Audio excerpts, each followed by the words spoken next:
Hi there. Just thought I'd talk to you a little bit about trekking poles, walking poles, call them as you will. Where they come in,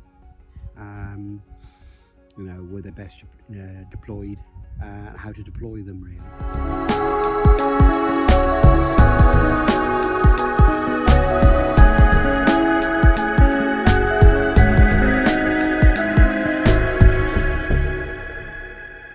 Come in effectively two kinds. There's one with like a walking stick type top, which I found personally actually pretty good. It sort of spreads the air on your hands when you're bearing down on them, particularly when you're going down rocks. Or there's these kind with a kind of an ergonomic grip. So this is what we've got today, the ergonomic grip type. So these ones are the rotary lock type. So you've got basically three sections which you extend to the desired length, and then you twist them to lock them off, and then press the opposite direction. For stowage, there are some kind that are called like a sort of an elastic inside, and they sort of literally fold out, a little bit like tent poles. They're pretty cool, but today it's the twist lock type we're going to be using. So anyway, how to hold the pole. What I always do is up and under, that's it. So up from underneath. You literally, the webbing is going between the thumb and the forefinger, and then you grasp the handle.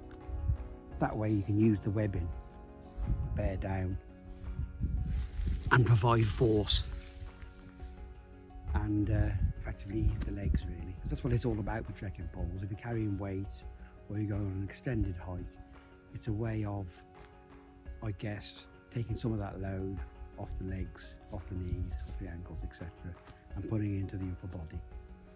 So okay, without further ado, we'll demonstrate trekking uphill. So to go uphill, you need the sticks at a slightly shorter length than you would if you're going downhill. The idea being that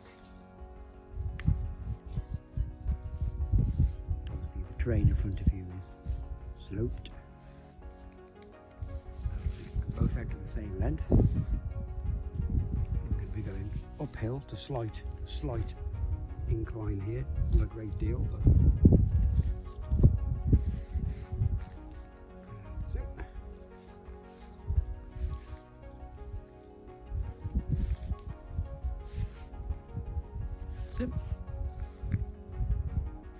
over.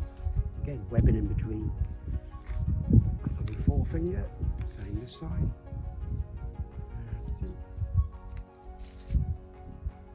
Okay.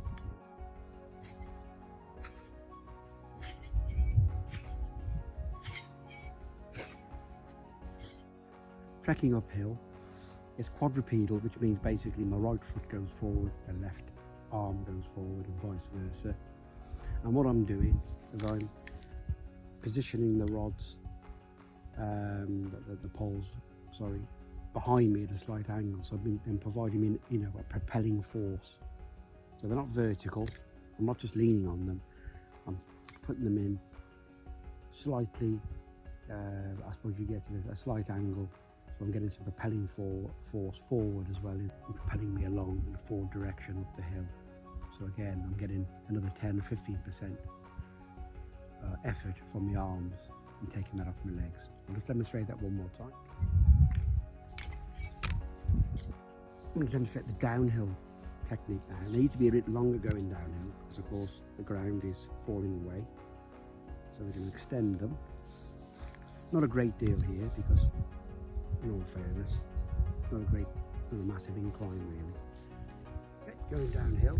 So going downhill, since they're providing propelling force in this direction, they are going to be providing a braking force in this direction.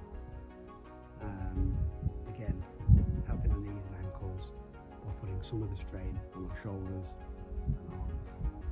So your triceps are going to get a good workout with this, tell you that, particularly if you're using them correctly. So I'll demonstrate.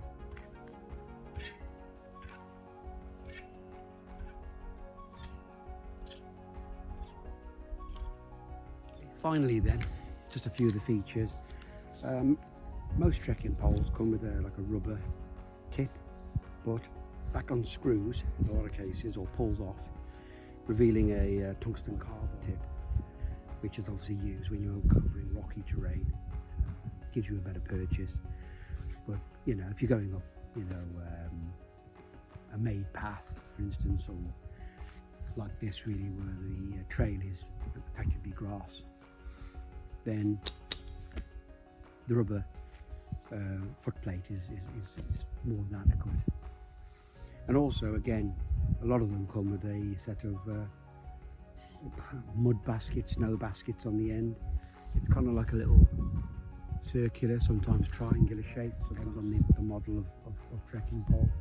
And the idea of that is if you're going through snow or very, very muddy, soft ground, is that it allows you to get some purchase and some propelling force or braking force, depending on whether you're going up or down, without the pole disappearing into the mud or the snow, you know, and offering no assistance at all. So the snow or mud basket's perfect for that. So I always have them fitted, they're always there then, but I know some people, some hikers have them removed, have them in the pocket of the pack, and only put them on when they need them. I hope that helps. A little bit of a chat on the use of and the features of trekking poles. So I always find them, and I always use them when I'm carrying heavy loads. If it's a long hike, then definitely, because I know at the end of it, you know, my legs are going to be aching, because this does make a difference. I can get another 3 or 4 miles on a 20-mile hike with these, and it's the poles that make the difference. And particularly going downhill as well, I tend to use them a lot then. It stops pounding the knees out really, just making it easy going downhill really. So just, yeah, they make a big difference.